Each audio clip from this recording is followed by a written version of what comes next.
This is Infants on Thrones, the philosophies of men mingled with humor. We are the Core.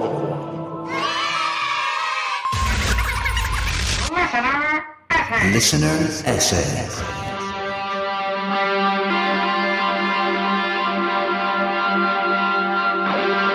Welcome back to Infants on Thrones. My name's Tom Perry. Today I'm joined with my friend Jake, who submitted a listener essay titled Verbal JiuJitsu. And in this episode, Jake invited Kim Gustavsson to also join in with us. Kim is the principal of Ascendio, a company whose focus is improving methods of communication in the corporate sector. So take it away, Jake. Howdy, y'all. My name is Jake. I'm a small-town Utah dude that grew up drinking from the Mormon fire hose. For years, I felt as if I was pretty big deal, save for the last days and all, and one of the tougher members of a chosen generation.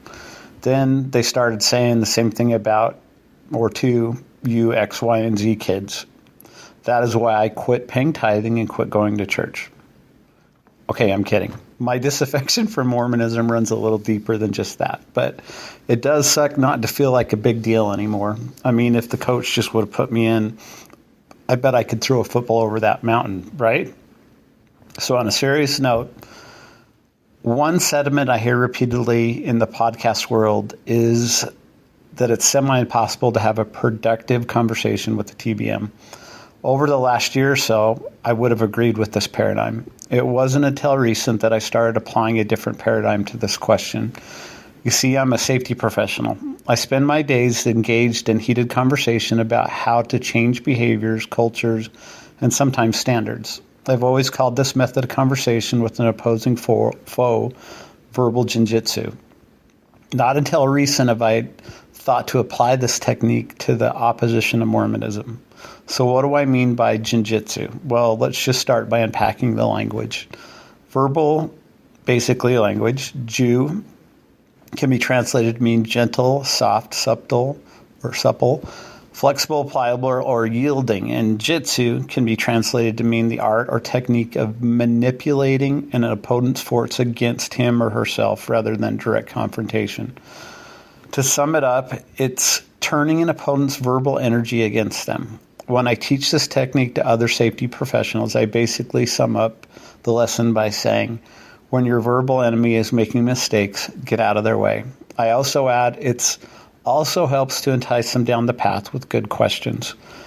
The key to this verbal tactic is to keep your own balance. I realized recently that this is something I have lacked greatly in regards to my own faith transition. Over the last 2 years, I've engaged in conversations with family and friends. I've basically been an asshole. I've spoiled a few relationships. Now that I am calmed down a bit, I've got into the what now mindset,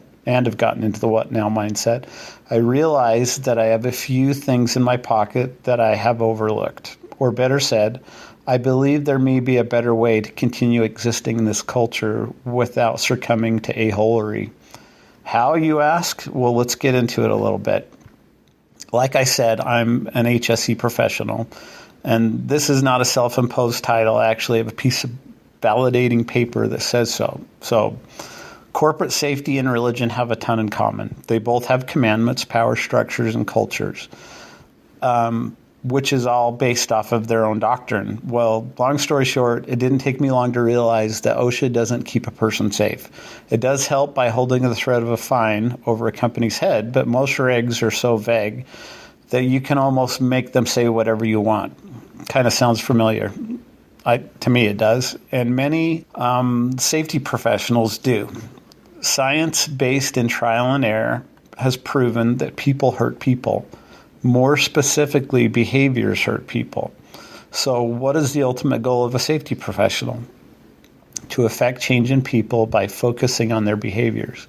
How do we do this? Language, or I call it JiuJitsu. I believe a true safety professional's job is more like being a motivational psychologist. Now, how do I now apply this to ex-Mormonism? The main concept in JiuJitsu is finding your own balance. After pulling a little taffy and doing the gainer off the boat, I was not in a state of mind to have either a healthy nor productive conversation with the TBM. Felt emotionally pissed and needed to find my feet. I needed to observe and pontificate.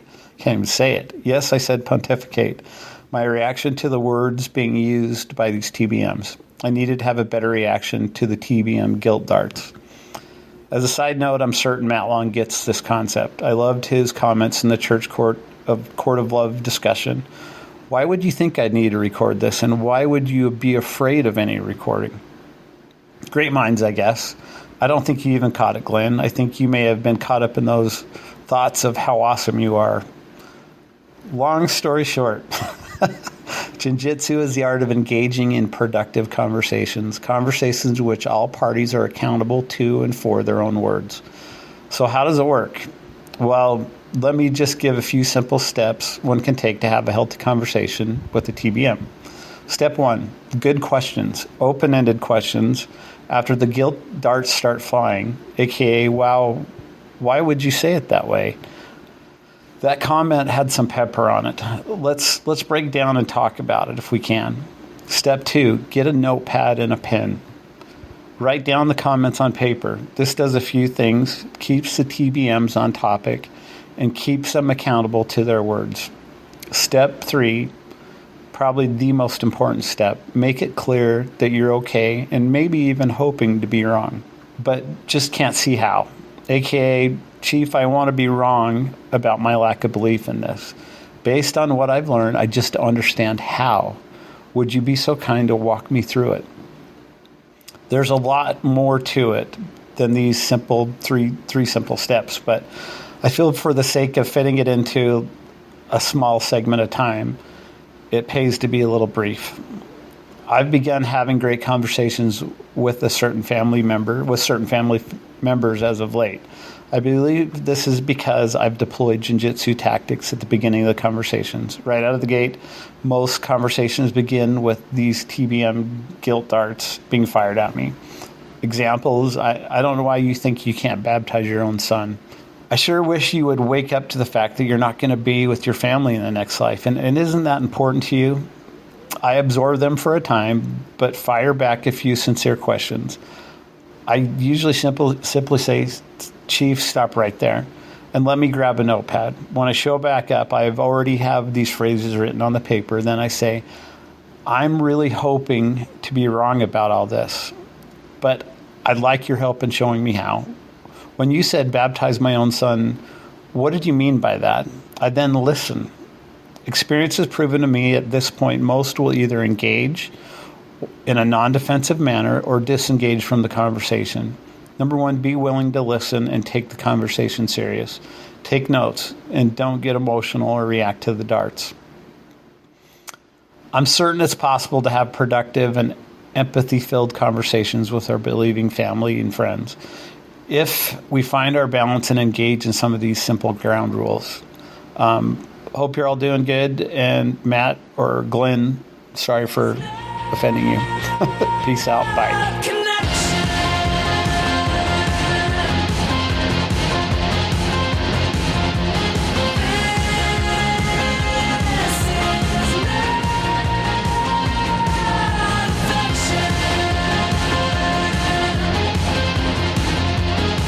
Joined with Jake, who submitted an essay, and we're also joined with Kim, who is an expert on communications. Well, we'll just let him tell us what his expertise is.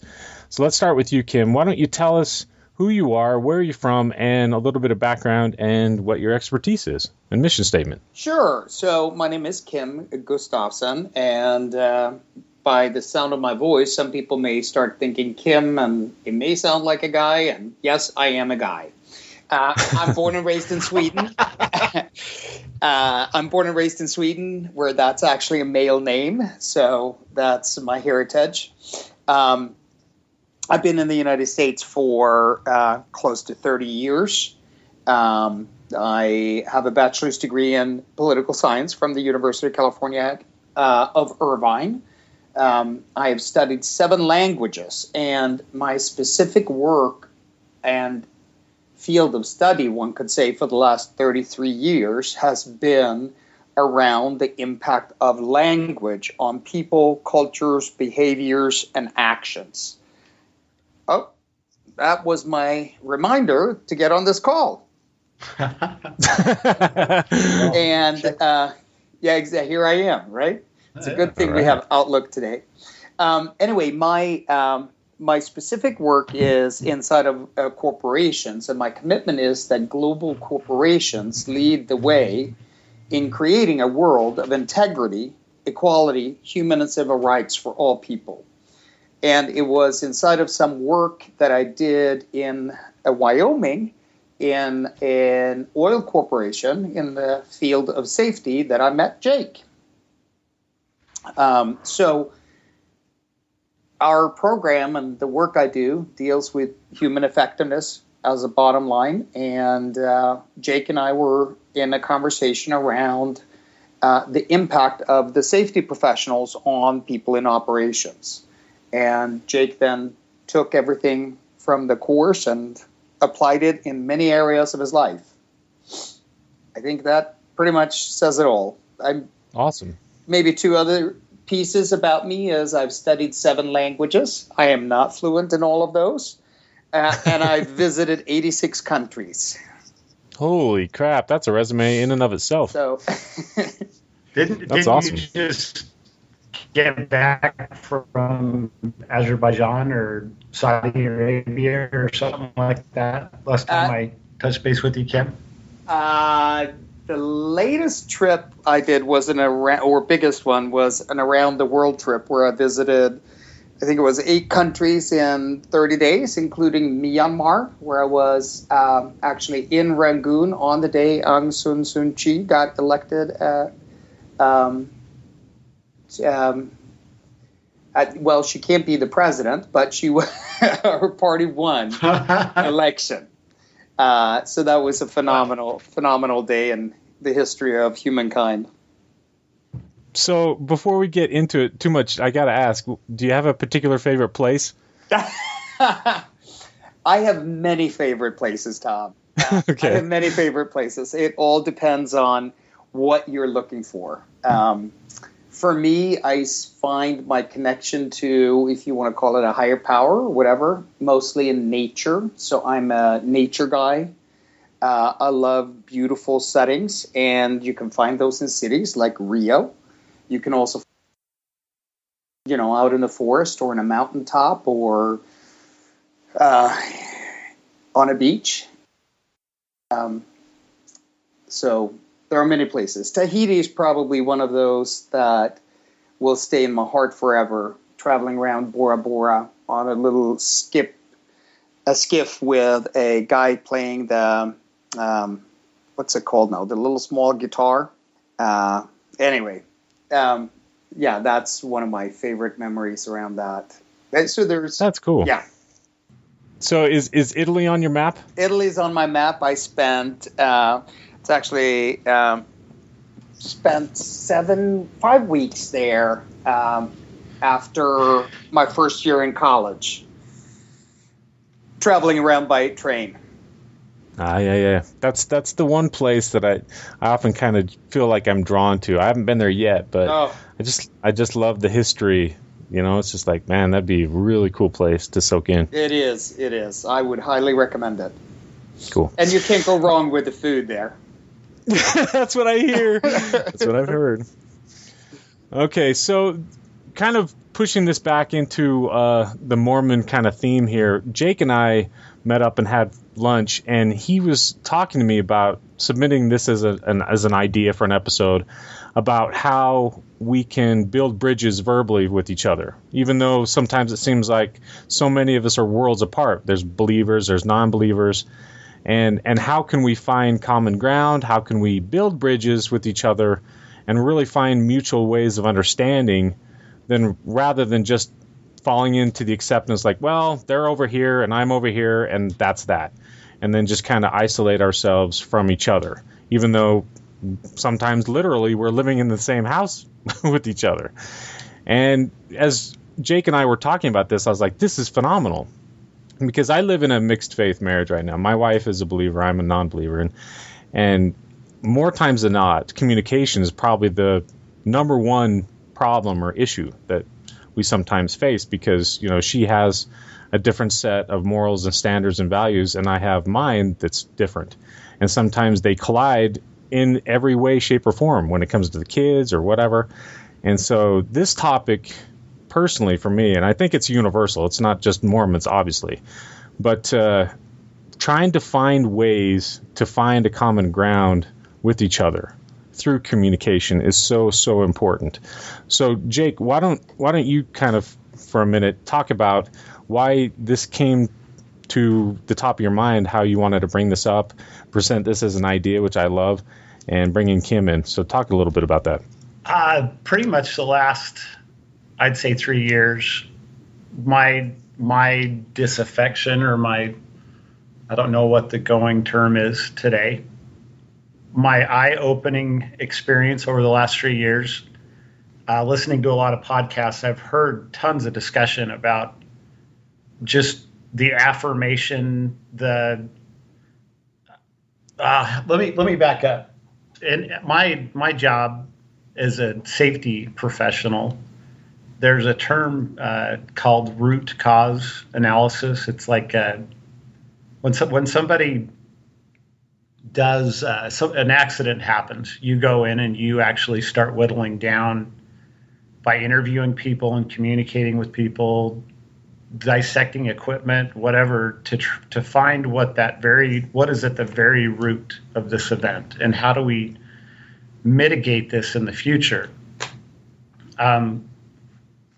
Safety individuals profession, you have to understand how to get to the root of things, and they're always kind of seeking what is at the root. And I did that with religion. Well, again, one of the big eye-opening events in my life was sitting in Kim's class, and real diverse group. And I was pretty, I felt like I was open, but in hindsight, I had a chip on my shoulder.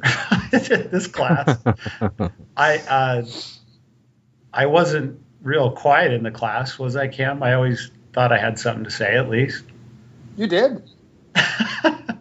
Well, at one point he was going through a thing called the blame game, and I was just basically how I learn is I translate into my own words, and to me, just living in the common world and religion, that line was not very, I was always bouncing back and forth, like using common beliefs in religion in my safety world. And at one point when Kim said, listen, in order to have a conversation with somebody, you got to abandon this idea. Again, I'm paraphrasing Kim, but you got to abandon this idea of right and wrong. And I just about flipped out of my chair, and I'm like, are you saying there's no such thing as right and wrong? And the class kind of erupted, and I was very defiant. And then he broke it down, just explained, look, if you come into it with a bias, basically, you're never gonna bridge anything or have a conversation with anyone. And that was a big turning point for me to open my eyes to, well, this is my profession now. I have to be able to go up and have conversations with people I don't exactly like, or I don't see eye to eye with, or I don't get along with, because that's my job. That's what I get paid to do. And there happened to be somebody in the class with us that was a peer that I just didn't get along with. And we'll get into that part of the story. What was the question again, Tom? Sorry.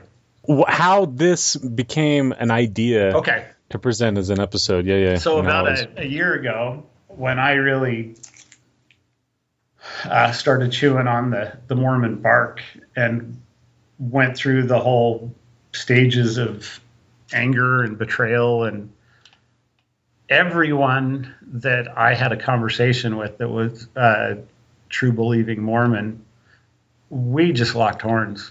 Like I was pretty fueled to, in some cases, tell them how bigoted and dumb and ignorant and how wrong they were.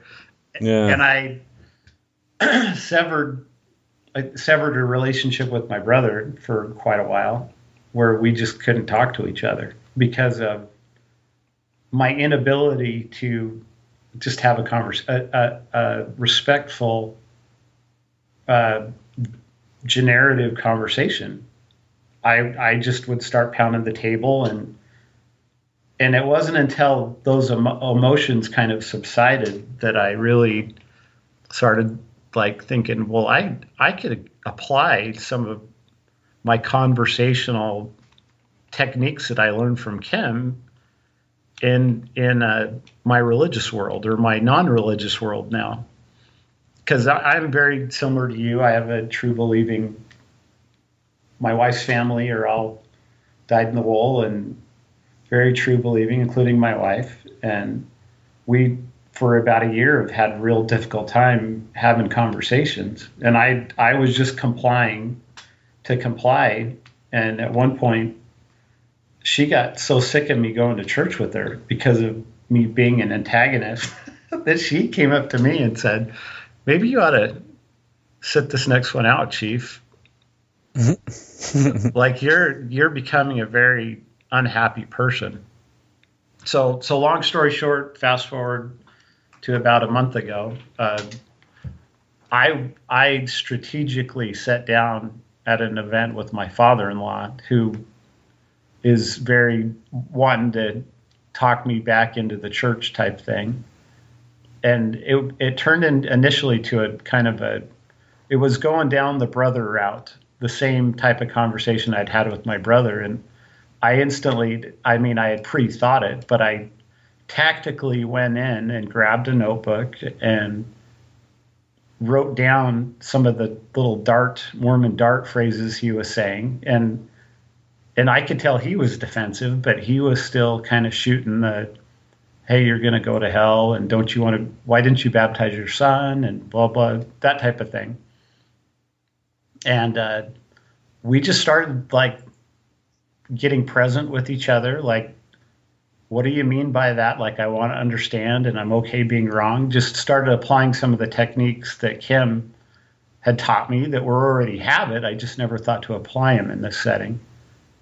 And it turned out we had an awesome conversation. We talked for about 2 hours, and all the ladies were walking up and trying to listen in to see if we were fighting with each other. And we had to keep turning to them and saying, hey, this is good. Like, everybody chill out. Just go play. We're good. Let us talk. Right. And in fact, I'll read you a text I got from I wish my father-in-law happy Father's Day. And he texted me about an hour ago and said, "Are we gonna continue that conversation?" Oh, that's great. Because we have a family reunion coming up here in about a week. Ah, there you go. And I said, of course, yeah, we can definitely. I can't think of a better Father's Day present to give to each other than let's keep talking about this stuff.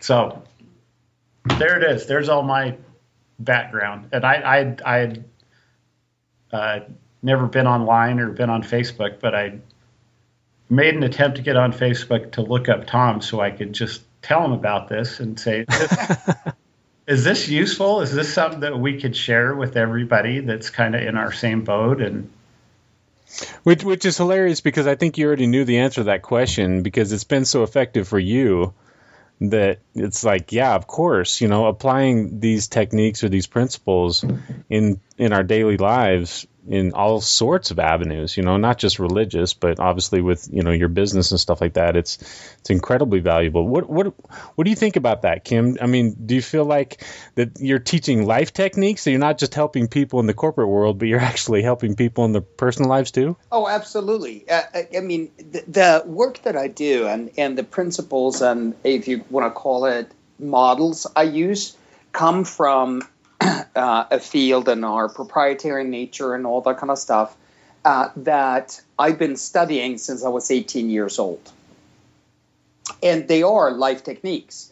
It just happens that in my work, I work in the corporate world. So I don't do courses for individuals or whatever. However, one of the things that many times have corporations keep re-engaging me is that their employees find so much value in the conversations we're having in the corporate environment in their personal lives that they want additional programs. And, Can I, yeah, sorry, go ahead. Sorry, go ahead. Finish that, and then I'll chime in.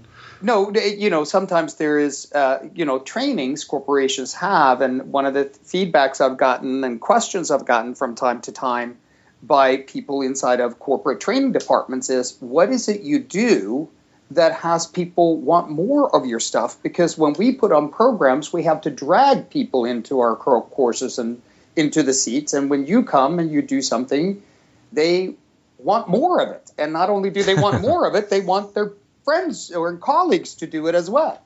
Right. So, no, Tom, it's the principles are applicable universally. So, like I said earlier, Jake and I, we worked in a specific setting inside of the intent of the program was actually to create partnership between the safety advisors and operations in this particular region. And the traditional relationship, and this can go between, parents and children. It could go between in-laws and, whatever you look at. But it can be an adversarial relationship to start with. Or in the case of safety professionals, many times they're viewed as the safety cops.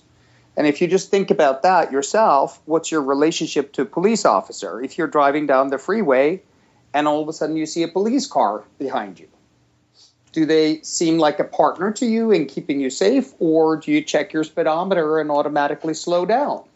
Right. Right? So the work is applicable wherever there are human beings. The models are applicable anywhere there are human beings. I happen to work inside of corporations, and then people like Jake take it and apply it to whatever area of life they're interested in, they're looking at, they're investigating for themselves. Cool. The ultimate goal of a corporation. Now, I consult to corporations, and every corporation, when it comes to health and safety, they have kind of two phases. Most corporations, like in a dangerous environment like the energy sector, they're in reaction mode most of the time. They're reacting to events and incidents, and there's always a breakdown in communication. The culture isn't mature enough to actually start behaving in a way that is economical, and working safely is economical to corporations these days. So what corporate's goal or corporation's goal is to get to a proactive state, a proactive culture where they're no longer reacting to people getting killed or getting arms amputated or fingers, where they're actually developing and putting conversations in place that is stopping all this from happening. It's just a cheaper, more economical way, and that's kind of the incentive to corporations. When I apply that to, this is one of the biggest ideas in my mind, why I reached out to you, Tom, is a lot of us as podcast listener, ex-Mormon degenerates, or whatever our title is now. Right. We are still in reactionary mode. We're still trying to learn how to adjust to losing or stepping away from our heritage or our belief system, or we're admitting we're wrong. We're stepping back and going, okay, what now? Well, what popped into my mind is, what tools do we have to be proactive instead of trying to laugh it away, or we've gone through all this therapy with each other, laughing and digesting. What can we do to get into proactive mode instead of waiting for Mormon people to come to senses or come to their sense?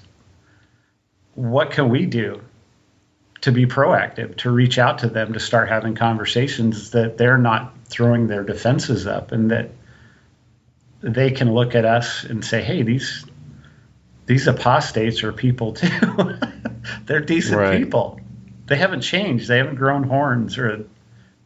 Yeah, you're absolutely right. And it's one of the things that I remember when we were at lunch, I was talking to you about this. The whole idea of building bridges rather than burning bridges, because it seems like burning bridges is almost like an unintentional consequence of when these worlds kind of collide. You know, like in my marriage, I was the dynamic changer. You know, I was the one that left the church.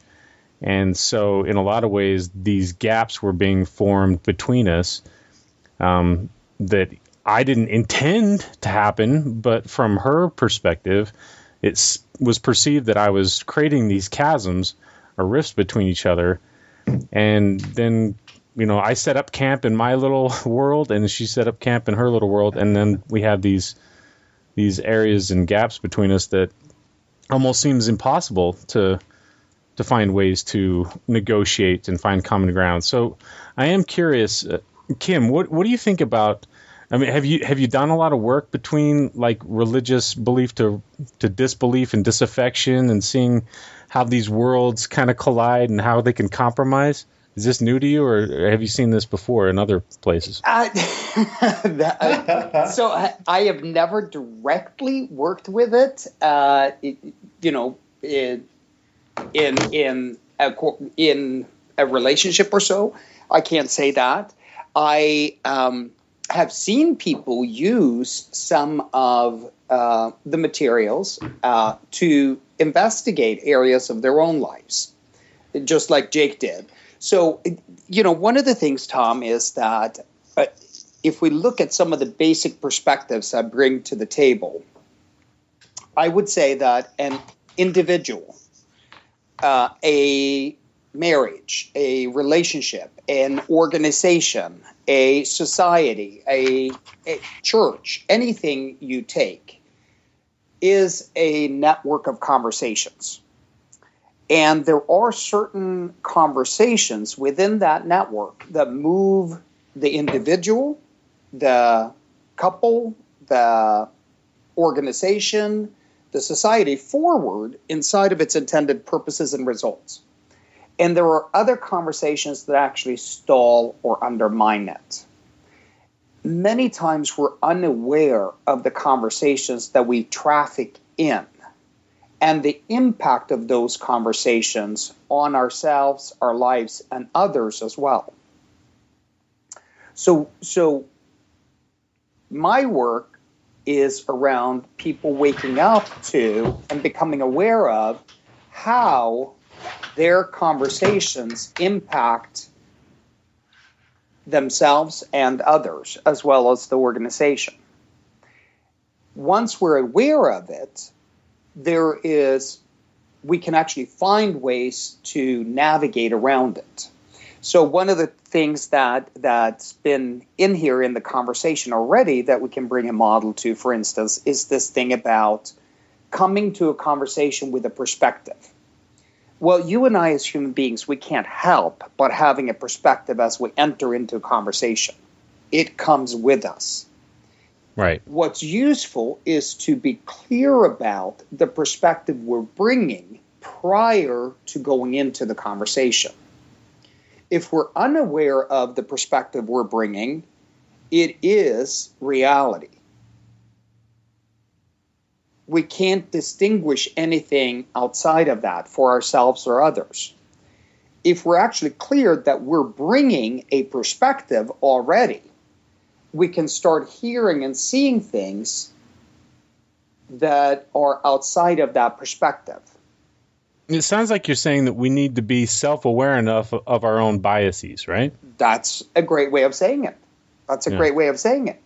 Because what our biases gives us an ability to see certain things. But at the same time as we see certain things, if we're just standing in front of each other, you and I, Tom, you're standing looking at me, I'm standing looking at you, there are certain things you're going to see that I don't see.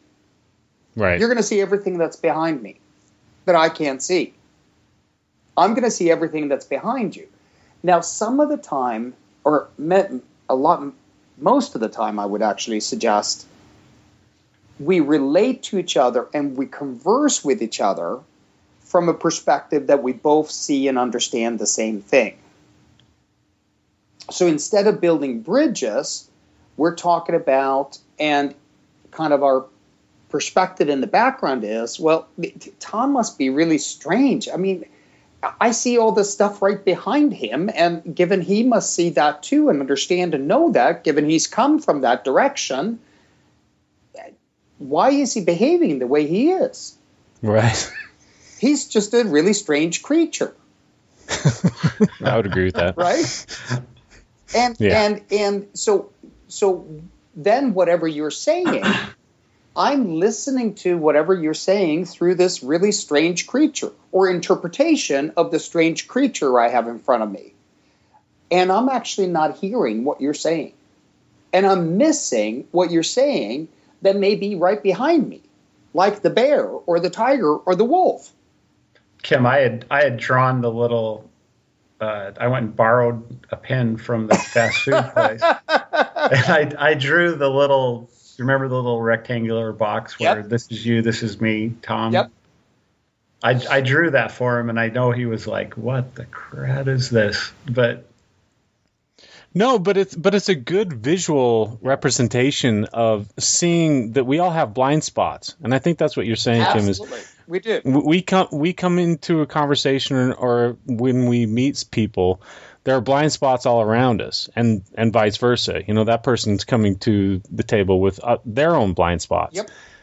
Can I chime in real quick just to give a real world example in my life Sure. of how that's a help? That just knowing that one little thing right there has helped me so immensely with my relationship with my wife. Because I mean, Kim, I know that you don't know women very well, but they're crazy creatures for the most part. Believe me, I have plenty in my family. I have plenty in my family. Okay. So my and by wife, the way, hold on one second, Jake. Go ahead. I'm not saying that men are any less strange than women. Touche. Yeah. So one of the things, so my wife isn't aware of any of this. I've tried to share it a little bit, but just understanding that one concept has made me just be a little bit more deliberate with how I communicate with her. And she'll see red and I'll see yellow, for example. And we'll have conversations and she'll just be dead set that, Jake, you're wrong. Maybe I'm wrong 80% of the time, but when she won't give me that little 20% that I've earned, right, it's upsetting. But yeah, instead of getting upset right back at her, I've stopped and I held my hands up in the air and said, wait a minute, you're seeing something I'm not seeing. And I'm okay being wrong. I don't care about, I just want to understand what you're seeing because I'm not seeing it. So please just walk me through why this is red to you. Because in my mind, from my perspective, this is blatantly yellow. And the 20% of the time that I'm right, I usually can get my wife to say, we'll start walking through it and explaining it, and then she'll get to a point and go, yeah, this is yellow, isn't it? And I clap my hands and go, I didn't even have to fight with her. I just had to be okay being wrong, where her defenses drop, and then we start having a conversation about it. And then she says, yeah, our car is broke down. It won't start. Or whatever the topic is. Does that make any sense? Yeah, well, I think to her credit too, it sounds like, Sure. you know, she was given space by you, and I'm just assuming here, but that she kind of came around, right? Yeah. Where she's like, okay, I'll take a second to try to see your perspective. And I think that's probably the one thing that I really want to maybe discuss a little bit is this ability to be able to see through each other's blind spots, to understand, what is it, empathizing with each other. If you take yourself out of your own shoes and really try, obviously you'll never be, you know, able to really understand or see what the other person's experiencing and what they're saying. But if we try, that's a step, right? That's what's helping. And I was reading a book the other day, and they were saying how crucial empathy is for society and for the human race. Because if we don't strive for empathy, then we're never going to come to a mutual understanding. That's how we break down racism. That's how we break down homophobia. Because if we can actually understand those people that we don't understand, then that's what's going to break down those walls. So, interesting. You're getting into a whole round here. Okay. No. It's my nephew just came out, and it's been an interesting road in terms of that. And this is very much the conversation that's up that I'm now having with his parents about, or want to have with his parents about, the distinction between acceptance, understanding, being treated as equal. It's the truth is, I personally, this is me personally, Tom, and I'm not going to speak for anybody else, but okay. I don't know that I will ever understand certain things in life, or other human behaviors, or why they're prone a particular way, or why they believe something that in my world is so lunatic, even. So I don't know that understanding is the thing to work towards. Okay. For me, accepting that they have a different point of view, that they're different than I am, loving them for who they are and respecting them and treating them as an equal with the same rights as I have, that's different. But I can do that, and I still don't have to understand. Interesting. It's interesting because, and I can appreciate what you're saying, but don't you think that, and maybe I'm just perceiving, maybe I'm projecting this, but like even with the Orlando shooting, the recent Orlando shooting, that in the media there's such a wave of trying to really dissect what was the motives behind this guy. Was it strictly homophobic? Was it something else? Because I've heard recently that maybe he was closeted gay as well. Right. Maybe there was all these other things. It seems like there's just this wave of motivation to really try to understand what that person's motivations were. And sometimes I feel like I guess I get sucked into that tornado, right? Where it's like, I need to understand as well. But when I'm listening to what you're saying, maybe you're right. Maybe we all need to take a step back and not really try to understand so much. Maybe we should be striving more for just acceptance.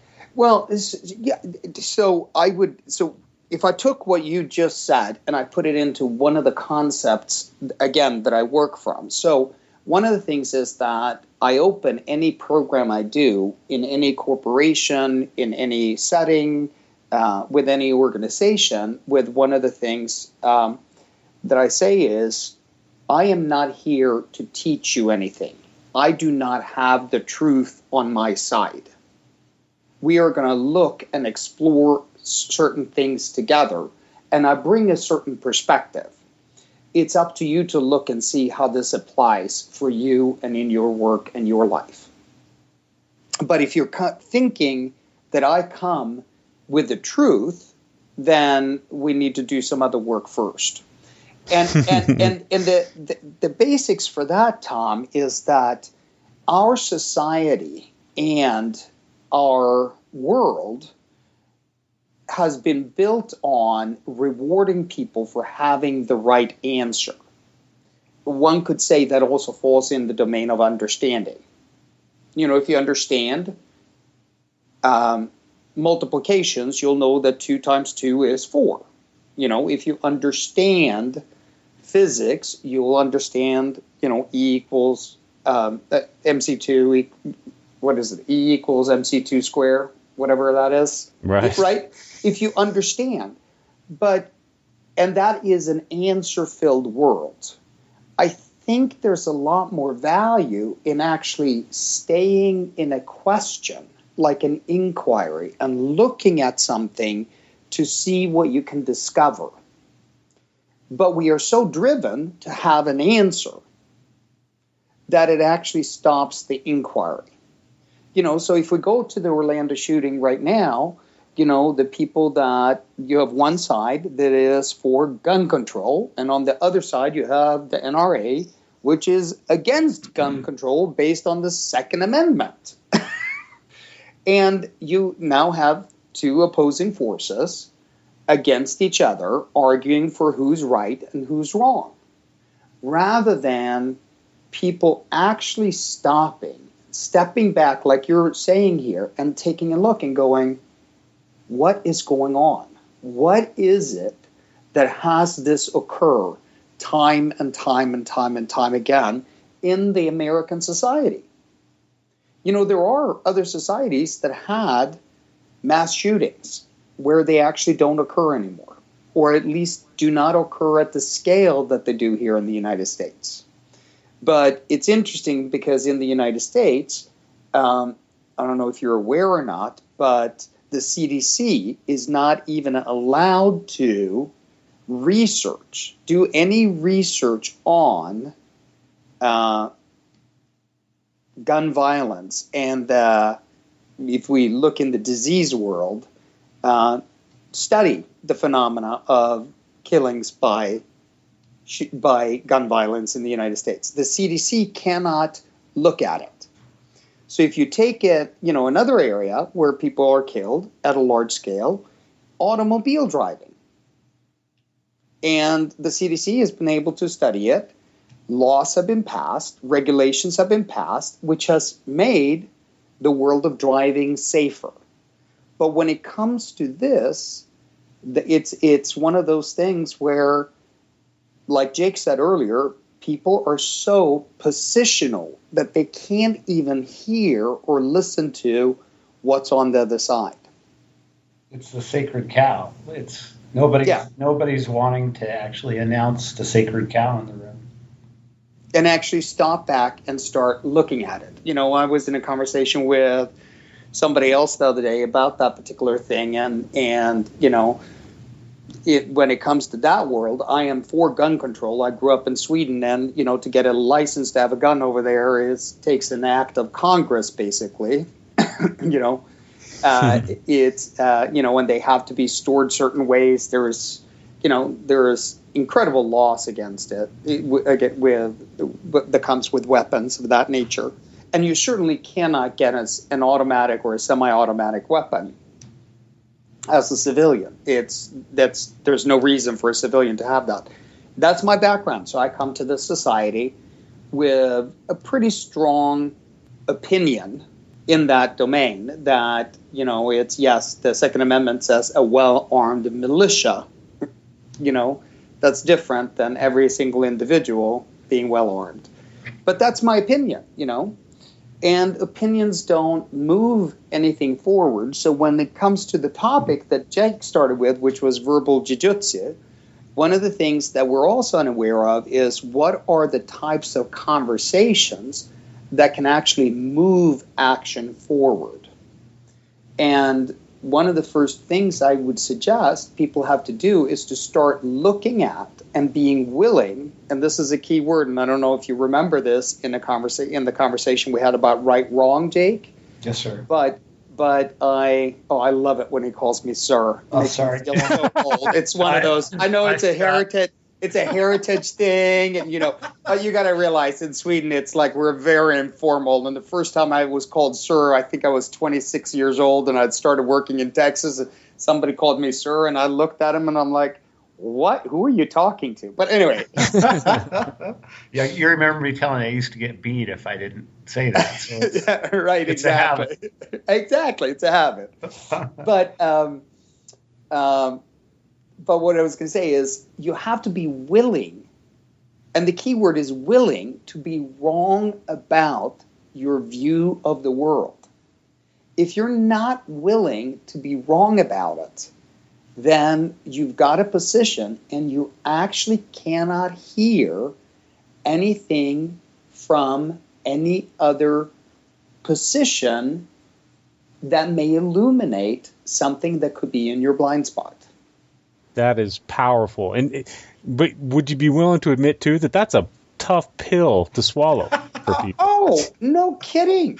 And one of the things I say, and I don't know if you remember, Jake, it takes an enormously big person to be willing to be wrong, even when they know they're absolutely 100% accurate and correct. Say that again, Kim. It takes an enormously big person to be willing to be wrong, even when, let's say, when all is said and done, you actually do discover that they were actually accurate. To be knowing that you actually are right, but to, in that situation, be willing to be wrong takes a big person. Wow. So what would you say, like, of all the people you've met, is there a large percentage of people that you've met that have taken that leap, that have swallowed that bitter pill of admitting, okay, maybe how I was raised wasn't, maybe everything that I've taught wasn't, the way the world is actually designed or how it's actually formed, because it was, I mean, I know Jake probably feels the exact same way I did. I mean, my paradigm was completely changed when I had to accept that bitter pill of, okay, maybe the church isn't true for me. Maybe everything that I did believe isn't what I thought it was. And once I looked myself in the mirror and I looked into that abyss thinking, okay, well, if it's not, then what does that mean? Right. And then the whole, my whole world is turned upside down. Now I don't know anything. Instead of having certainty, now there's just, Questions. an infinity of question marks everywhere. Right. Yeah, exactly. Which is, oh my God. I'm actually thinking of a poem right now that I used to have sitting in my office, and I'm looking around for it. I can't get my hands on it right now, but it is about descending into the deep abyss, and the deeper you go, the darker it gets, and eventually you end at a staircase, and there is a complete abyss, and from that abyss rises your life. So, sorry, Tom, it kind of went off there, but I appreciate it's you're much more alive today living in the question than you were when you had the answer. Yeah, but it's such a painful journey to get here. Yeah, you're right. I did not say this was a painful. Nowhere right. in my introduction or anything did I. So your question though was what's the number of people? Well, so again, remember, I work in corporations, so I may be working in the field of safety, or I'm working with a finance organization, or I'm working with, a team that needs to work more effectively together, or like I'm currently working with a non-for-profit who, in the world of non-for-profits in Houston today, which is where I live, there are some challenges when their biggest donors, income have been cut in half in some cases, given they're in the energy sector. So whatever area I'm working in is inside of a corporation. There, it's probably a lot easier for people to look at things and be willing, like I'm saying, they're willing to be wrong and actually give up certain positions or positionalities and look. Jake, in this case, he took all of that and has, applied it to something that is fundamental to his life and his religion. How many people do that? I don't know. But the ones that do, they do come to a place where, they are the creators of their own universe. And they're clear that the blame game, which is where we come to a conversation and we try to be right and make others wrong, or dominate and justify ourselves and avoid the domination of something or someone else and invalidate them, is simply a posturing where what we lose out on in the same moment is the very thing we as human beings want, which is love, affection, respect, closeness, affinity, all of those things. Connection. So connection, being connected. Yeah. Like one human being to another. So going back to, I love that word, connected, because you can feel connected to another human being without understanding their religion, their philosophy, their sexuality, their orientation, their whatever. You could actually be connected to another individual. Culture, race. Any of it. Yeah. And sometimes it happens in the most tragic situations, where, somebody is at the end of their time in this realm, and there is a certain presence there, whatever you call that, and all of a sudden you're connected, but you're connected to another human being. So if we looked at the world as what we all desire is really to be connected to one another, then it's really interesting, all these barriers that we put up that keep us from being connected. That's interesting. Sorry, Tom. Go ahead, Jake. No, go ahead. I'm backing up a little bit. When Kim stepped into a world, when he stepped into my life, when he was introduced to us as this high-paid, super smart consultant that was going to teach us how to talk to each other, we kind of already had our own private discussions of laughing him out of the room already. And I was mesmerized from day one, how he took such a crowd of people that was so different than him. He walked into the middle of Wyoming in bedazzling jeans, and part of me was like, I'm going to have to protect him. He's going to get killed in Wyoming. That was not the first session, Jake. I did not have my bedazzles on the first session. But one thing he did say in that first meeting was, this is a safe place. Like, I don't care what you say. You can say shit, hell, damn, whatever. We're in a safe room. Whatever happens in Vegas stays in Vegas, basically. And we're gonna get present. We're gonna really get out on the table how we feel about each other as a team. And he was able to milk that out of us. And we found out that we didn't like each other. We got real present with each other. And then before it went fist to blow, we started throwing blows at each other. He backed us off and said, let's talk about it. Let's put all this on the table in a productive way. Does that make sense? And I have never, the one time in my life, I don't know if you remember, my pop passed away right in that time period, Kim. Yep. Yes, I do. I remember sitting in a room with the group, and one of the individuals kind of got emotional.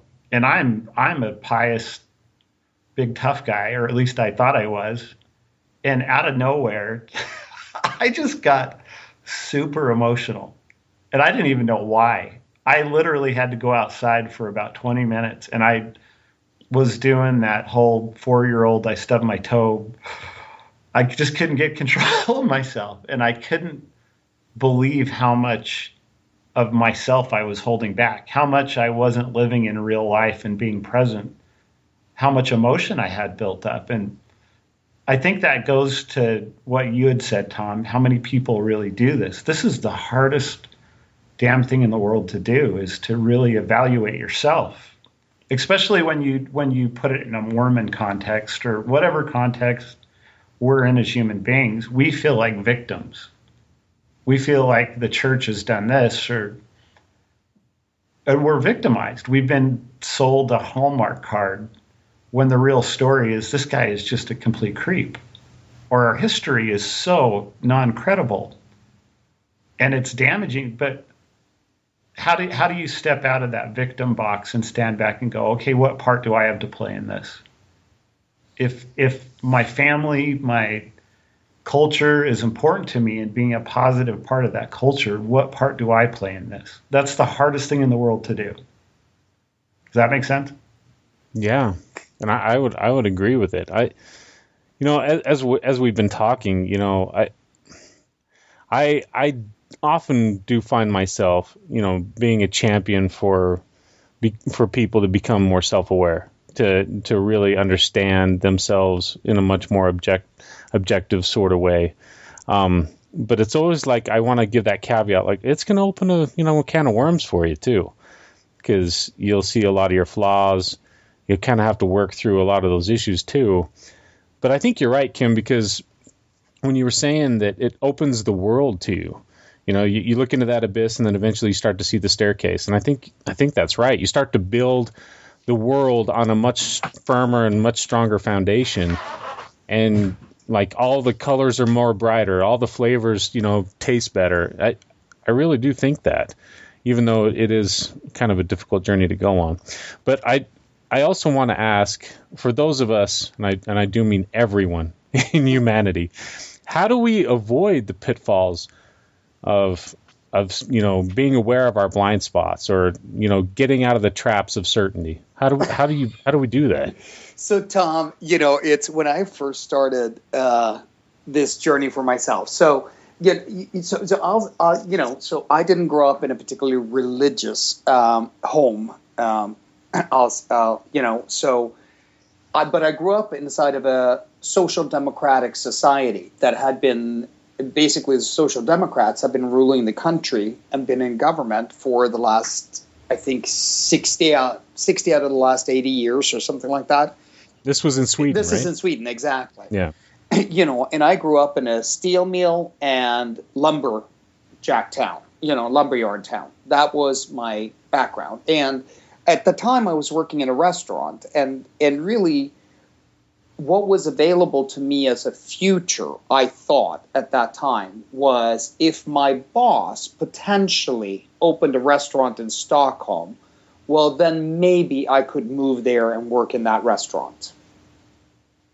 In the realm of what I saw possible for my life, that was all that I could see. Why am I saying that? Well, I'm saying that because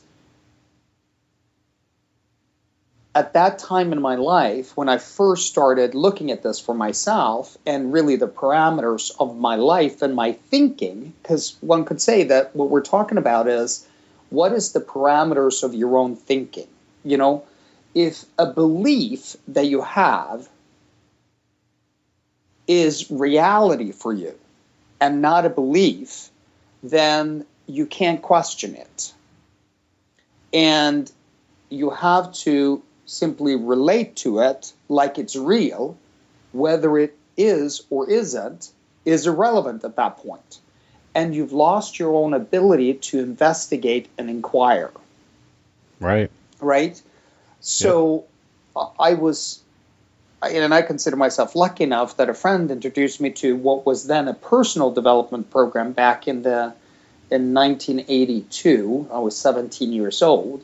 And I walked into that program. It was 2 weekends at the time, 3 evenings, I believe. And it was like somebody took me out of the petri dish and gave me a superficial perspective, like took me above my own life and had me observe myself for the time of the program and observe myself bumping into the limits of my own thinking. And then put me back in my own self. I don't know how else to describe it, right? Right. But once you've observed yourself at doing that, you're like, when you're back in your own life, you're bumping up against these things that you never saw you bumped up against before, then you start examining them. In Texas, there's a kind of a fable about how you train fleas. And if you catch fleas and you put them in a jar and you put a lid on the jar, they will keep jumping and they'll keep hitting the lid. Well, after a while, the fleas will actually learn that if they jump that high, they're going to hit this thing. So they stop jumping. They start jumping just a little bit lower than that. Well, if you leave them in there long enough, and then you eventually take the lid off the jar, they still won't jump out, even though they can. Because they've been conditioned that if you jump that high, you're going to hit the lid. Programmed. So, yeah, they've been programmed, right? So, I forgot what your question was, Tom. And why I went down that route. No. The pitfalls of our blind spots. Oh, yeah. So it is. It's the more you look at yourself, the more you actually are willing to investigate. Sometimes the harder it gets. But at the same time, it's I find it's where aliveness, where invention, where really the true joy in life comes in. You know, the joy where... Do you ever wish you had a child's eyes again? You know, one of those that the first time they see snow, you can just see the fascination and the wonder in their eyes. Yeah, and the world's full of possibilities, right? Exactly. The world, right. It's just, you can go out and you smell something for the first time, and it's just amazing. You know? Yeah, go down a water slide, and that was the best thing ever. Right. I mean, and you could do it again, you know? Yeah, right. It'd be the best thing again. Why is not everyone doing this? Yeah, right. Yeah. And we get conditioned as we grow up to be more what I call, quote unquote, mature. But it's really less alive. But with aliveness comes chance. Well, and having to admit you're wrong, there's that too. Yeah, absolutely. So can I chime in real quick? Sure. So Kim right now is perfection. It's the, how do I say this? I know what your question was, and I'll get back to that. Sorry. Yeah, keep going. When I'd sit in these classes with Kim would just pontificate. Uh-oh, did I lose you? No, okay. You're okay. He would just go on these, get me up in the clouds, and I'd be like, what the fuck are you talking about? And I would feel all these, like, this is amazing, but I'm like, how is this, what does this have to do anything with reality? Like, this is not the real world there's real problems in the world, Kim. We're up in the clouds with Dumbo flying around with big ears, but is any of this stuff work? And just to give you a black and white example, he took a group of 8 people as part of a safety group. In 3 years, I think you made back that company their money tenfold. Or we did, didn't we, Kim? it was actually 257 times fold. Okay. So in 3 wow. we could track on a dollar amount what they were spending on people getting hurt, on the gaps in communication and the clarity of policies, and we were able to turn that whole safety culture around just by having conversations with people, just by applying a few of these little principles. We were able to bridge gaps. Not we, but the whole group out there. We were just a catalyst for it. And we tracked millions upon millions of dollars of improvement in a 3-year period. And we were at the top of the corporation. So I know all this sounds like it's but this all translates into a very tangible, productive item when it comes to culture, changing culture. Sorry, I just had to chime in on that. No, that's actually true. There was a university student, a master's student from the Copenhagen School of Business that just did his thesis on the work we did in Wyoming. And at the time I started working with the team, what's called their total recordable incident rate was 1.2 I don't have the numbers in front of me right now, but it was 2 point something, wasn't it? No, it was 1.41 or 1.61 when I started. It had been worse before that, Jake, but some work had already been done. By the time we were done, it was at 0.16, which means that the rate at which people got injured out in the field was much, much less, and there's a certain cost to each one of those. But anyway, the entire engagement over 3 years cost the company $350,000, I believe, and their savings was estimated to be between $80 and $90 million. So that's in dollars and cents how it translates. But going back to, Tom, your question was how something around how do you do this, or how do you kind of get to that point of being open?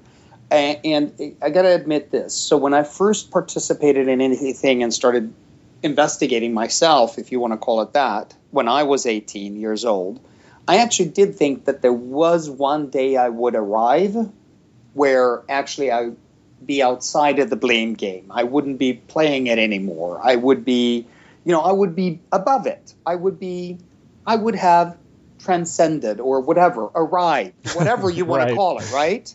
Right. And the bad news is the more I do it, the more I realize there is no arrival. Well, that's a sad revelation. It's like, hey, there's no ribbon at the end of the journey. Okay. No, but it goes to actually, and I looked up the quote that you reminded me of, Tom, and it's actually from Pierre Teilhard de Chardin. And what he said is we must try to penetrate our most secret self and examine our being from all sides. And so the first time in my life, perhaps, although I am supposed to meditate every day, I took the lamp and, leaving the zone of everyday occupations and relationships where everything seems clear, I went down into my innermost self, to the deep abyss. Hence, I feel dimly that my power of action emanates. But as I move further and further away from the conventional certainties, you could say beliefs, by which social life is superficially illuminated, I became aware that I was losing contact with myself. At each step of the descent, a new person was disclosed within me, of whose name I was no longer sure and who no longer obeyed me. And when I had to stop my exploration because the path faded from beneath my step, I found a bottomless abyss at my feet. And out of it came, arising I know not from where, the current which I dare to call my life. That's beautiful. That's really, really great. So, the question is, whose life are you living? Or do you want to live life more fully, right? Right. And, I happen to work in the domain of corporations, where corporations are dealing with issues or simply want to elevate their performance and take it to a new level. Initially, the organization I was working inside of with Jake, we didn't come in there to work on safety. We came in there to develop their future leaders. And again, that's where we bring the perspective that perhaps leadership lives in the conversations. So how do you actually have people have the conversations that make a difference and move the organization and the team forward inside of its intended purposes and results? Interesting. One thing you need to know, Kim, is most of the people that are going to be listening to this know what it means, the W and the line underneath it that you questioned us on. Right.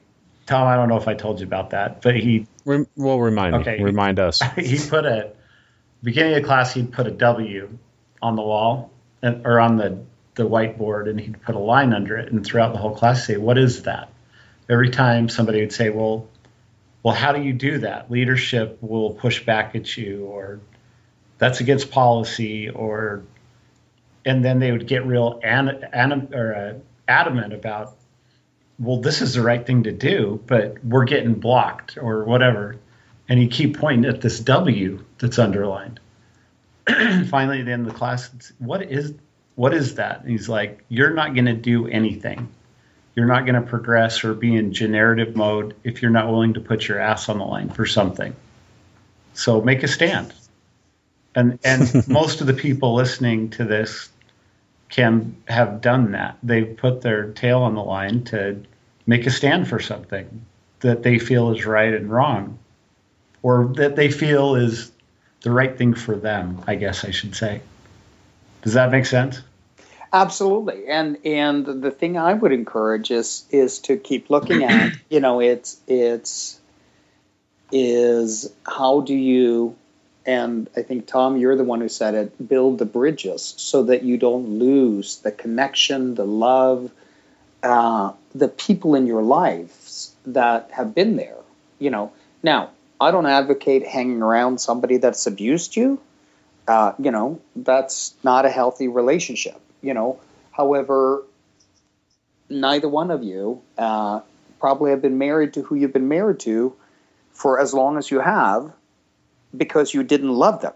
You've actually been married to them because there is a genuine affection, attraction, love, appreciation, respect, and all of that there. And you may have different beliefs at this time. How do you keep the relationship potentially and the love and the respect and the joy of your relationship, even though you have two completely different beliefs at the time? Tell us, Kim. How do we do it? Well, I wish I had the answer, Jake. But it's if it looks like you're going to lose everything, then perhaps you're not as willing to investigate and inquire as if, you could actually have it all. Potentially you could have it all. And you may believe different things. Yeah, I host a mixed faith support group here locally where I encourage, believing spouses and non-believing spouses, and we all come together and we meet. And one of the most painful, but I also think that it's one of the most important things that I say at the beginning of these meetings is I don't have any answers. Right.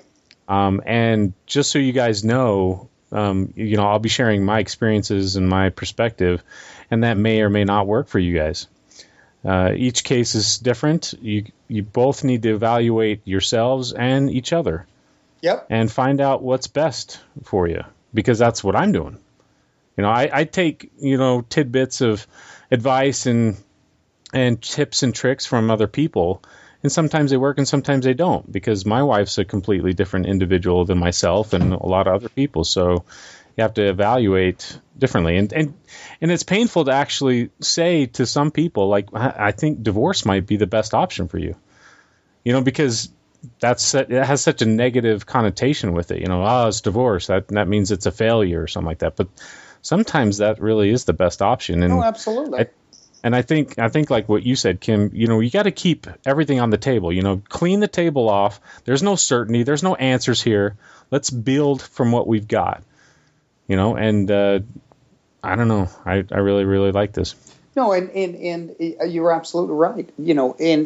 And there's also a way to go through a divorce where there is complete, full, and utter respect for the other individual and the other person. And right. The form of your relationship is changing. That's it. Right. The contract which you made inside of that's what's changing. And contracts change all the time. People revoke contracts, Yep.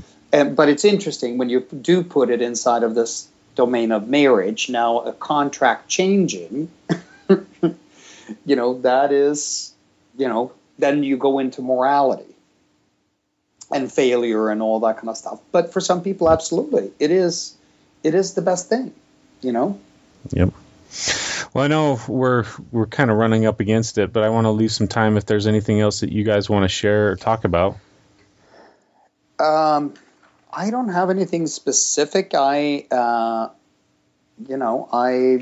If there's another conversation you want to have about certain more specific models and things like that, and Jake has mentioned the term of generative conversations, what we mean about that, and what I'm talking about when I say that. I'm happy to do that, and perhaps that could be another conversation if people find this useful. Yeah, absolutely. What about you, Jake? I kind of, Kim, you remember I'm a very literal mind. Yes. Like I've kind of come up with a hit list of three major items that I've used. Okay. Just like holding my hands up in the air and saying, when I know, like, for example, in my father-in-law's or my wife's, my interaction with them in a conversation, just the non-defensive posture of holding my hands up in the air and saying, hey, I would love to be wrong, or I want to know how do you, maybe if you could talk a little bit about how do you pull those defensives down when you're actually talking with an individual that is defensive, that is entrenching. Is there any techniques or methods of talking with people like that, or is it just, if somebody's entrenched, you're just not going to have a healthy conversation? Or is there things that we could do proactively on our side of the fence to say, look, here's the white flag. I just want to talk. Right. Well, I think that's a hard one, huh? Well, what I would say about it, so I can only kind of speak from my own experience, Jake. So, whenever and you've seen me in the programs and things like that, and people from time to time do have very different opinions than what I'm presenting, or completely oppose or object to what I'm saying. So the first place I always look from is so this is kind of a two-faced and so you have to kind of hold both at the same time. So one, they're not responding to me physically. They're actually not responding to me. There's something I've said that has triggered something over there with them. So that's one thing, right? I always got to keep in mind that really they're not responding. There's something in what I said that has stirred the pot over there, if you want to call it that, right? Right. The next thing is that I'm 100% responsible and accountable for anything and everything that's showing up. So I'm at the cause and at the source of what's going on. It has nothing to do with them. I own it, basically. Yep. Ouch. So if we use the term needs to get off it, needs to alter the conversation, I'm the one who needs to alter the conversation. It has nothing to do with them. So I need to alter what I'm saying or how I'm saying it such that they could hear the intent of what I'm saying rather than being stirred up. Do you have an example in your mind? I don't have an example right off at the top of my head. But I could probably use the example. Go ahead. If you don't mind, that you threw out at me when we were in the conversation about reality. Okay. and truth. Right? Roger. Right? Yep. So we're in this conversation about reality and what makes up reality. And I don't know, Tom, were you taught that if you prayed and you got a warm, fuzzy feeling, that meant God was responding to you or anything like that? Yeah, manifesting the truth of all things. Yeah. Oh, very good. Oh, great.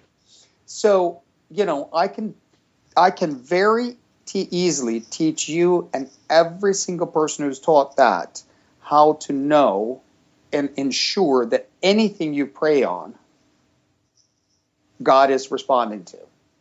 Buy a ghost pepper from Trinidad and have a bite before you pray. That'll set you up.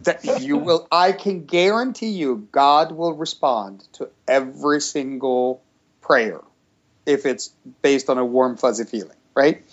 So we're in this conversation, and Jake, yes, is very literal, and he can also get very passionate. And if something doesn't agree with him, he can voice his opinion in a way that could be seen as confrontational by some. He can be a little pissy. All right. Right? Absolutely. I'll admit. Right? And to the point of, pounding fists. And by the way, he's not the only one, right? And so we're in the conversation, and I'm suggesting that really there is, first of all, there's no truth out there. If we're looking for the truth out there, there is no such thing, and there is no such thing as right or wrong. And that thoroughly didn't agree with Jake at the time. You remember this conversation, Jake? Absolutely. So Jake said whatever he said, and we got into another conversation. So I had to look at, okay, how had I said whatever I had said such that Jake had that reaction, And then I had to look at how could I say it differently so that he could potentially get into the conversation and hear what I was saying. If you look at the world, whatever truths we have today, they're not the truths of 200 years ago. A few hundred years ago, the earth was flat. Well, that's been proven wrong today. The question is, what is it that's proven that we live like it's true today that's going to be proven wrong in the future or incorrect in the future, right? Right. So I think that's an example, is I had to find different ways of talking about it, and sometimes bringing in historical perspectives and all of that helps, But there is an individual test for what's real, and that is how you feel about something. What's your sensory, what does your senses say about this? Now, what's interesting about that individual test is that it's highly unreliable, because if you notice, they do change from time to time. One day you're madly in love with your spouse, and the next day you wake up and you go, God, how could I have married that bitch? What was I thinking? I'm sure that's never happened in your life, Tom. Never once thought that. Never once, right? Right? What the hell was, But anyway, that's an individual test. And it's really the most unreliable test for reality. And if you wanted to manipulate that test, yes, give every Mormon a ghost pepper and tell them to bite it before they pray, right? Yeah. Then you have what you could say is an interim test for reality, and that's if all three of us look at the same thing and we all say it's the same thing, then we've got agreement around it. So you could say an interim test for reality is whether we agree on it. And faith, religion, beliefs, they're based on agreement. And the more people you get to agree on it, and the more degrees the people have that agree on it, the more real it becomes. Does that make any sense? Yeah, it's kind of like if there was a car accident and there was multiple witnesses, you take each account and then try to garnish, what actually happened, sort of thing, right? Exactly. And if you have three people observing the same thing, and it's the three of us, there would at least be four interpretations of what happened, because I'm a Gemini, so I would have at least two. Right. Of course. In the Mormon language, Kim, it would be the more fiber of your being that you have agreeing. Because every Mormon will say, I know with every fiber of my being. So the more fiber you have, the more intern agreement you have. Yeah, it doesn't necessarily mean it's for your colon. Yeah.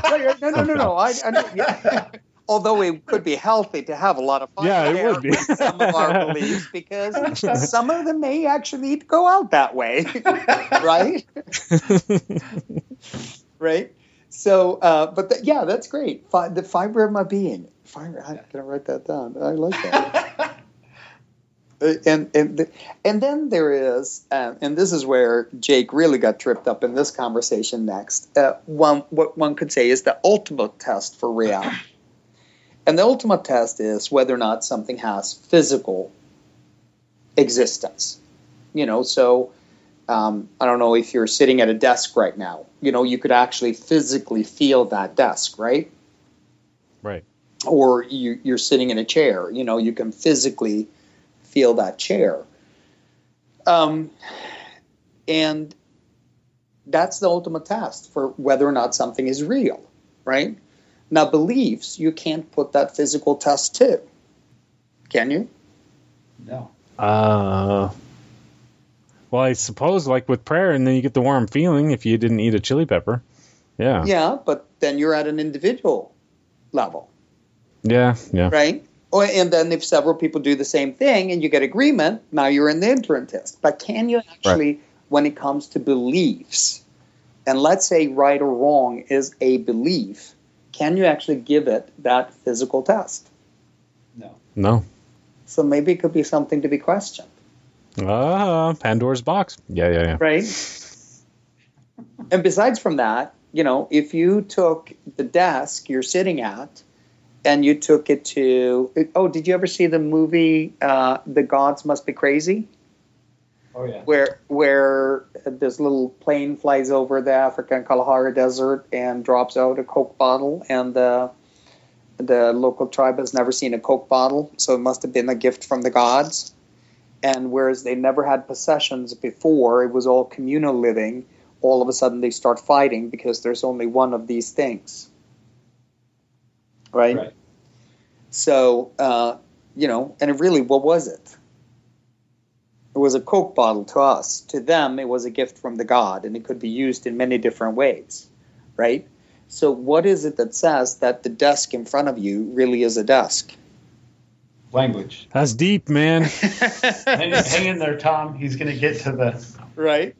Okay. No, but it's... And that's really... Now you have to get to, well, it's really a desk because in language, in conversations, you and I agree on that. If we took it somewhere else, there could be a different agreement around it. So how do we really know what's real? Maybe we don't. Maybe we don't. Yeah, great. That's definitely not the answer I was hoping for. Yeah. but the key is it's language. Right. At the base of everything that we do, it's the language we use. Right. Like when your football coach said, we need to get back to basics. When we get back to basics, it's the language that we use to connect with each other and to make agreements with each other. And if we agree on love and empathy and mutual respect, it's the language that we use to achieve that. And the more that you can show alignment with other people, look, we both want the same thing. We both want to be loved. We both want to be respected. We both want to be cherished. There's no harm or fault in saying, if that's the language you hear that in, let me come your way and speak that language and have some reciprocity and return it to me. Am I off on that, Kim?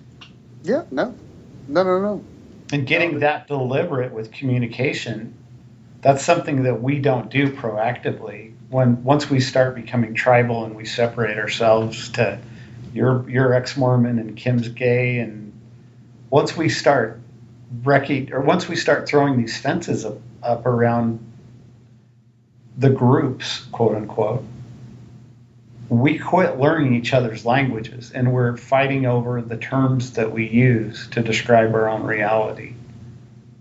Right. So to me, what I took from all that, Kim, is I don't need to get so caught up in the language that I use or I define myself with. I need to be caught up in what I really believe in is a mission of life, and that's to connect and love each other. And whatever it takes, whatever language I can use to do that, that's what I'll do. That's great. That's awesome. That's I even think that might be a good place to wrap up, unless there's anything else. No, I mean, if anybody is interested in any of the work I do and how I can impact corporations, I'll give my website. It's www.accendeo, ACCEND as in dog, E Edward O Oscar, accendeo.com. And people are welcome to send me questions, email me there, request any information or whatever. And if you're ever interested in having another conversation, Tom, I'd be delighted to. That'd be awesome. And I'll include that information in the show notes too. So great. When we put the episode up. Hi, this is Nick from Los Angeles, and when I'm not spending time with my counterfeit family, I'm listening to Infants on Thrones. You can comment on this episode on the website, infantsonthrones.com, and if you really like what you hear, give the Quorum a 5-star rating and write a short review on iTunes. I did. Anyone for the closing prayer?